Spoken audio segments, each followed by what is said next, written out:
तो बात याद है दोस्तों कि 2023 तो ख़त्म हो गया।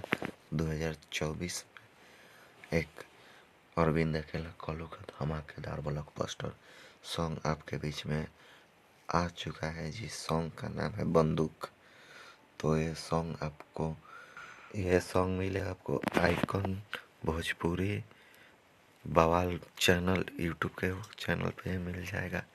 ये बंदूक सॉन्ग के राइटर और सिंगर की बात बोले तो सिंगर अरविंद अकेला कल्लू और शिल्पी राज ने गाया है।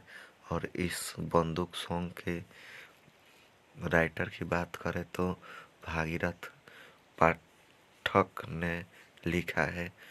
और बंदूक सॉन्ग के म्यूजिक डायरेक्टर की बात करें तो शुभम राज SBR ने लिखा है, जो तमाम एक से एक हिट सॉन्ग दिया है, जैसे कि लाल घाघरा सॉन्ग में दिए थे शुभम SBR, और खेसारी लाल का सॉन्ग जो तबला सॉन्ग आया था वो सॉन्ग में दिए हैं। तो आप सब सुने ही होंगे दोनों सॉन्ग, जो 200 250 मिलियन दोनों सॉन्ग बजा है।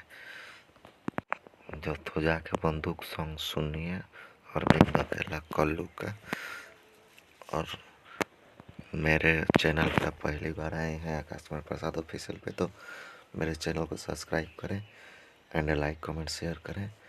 तब तक जब मिलते हैं किसी दूसरे वीडियो में, तब तक के लिए बाय।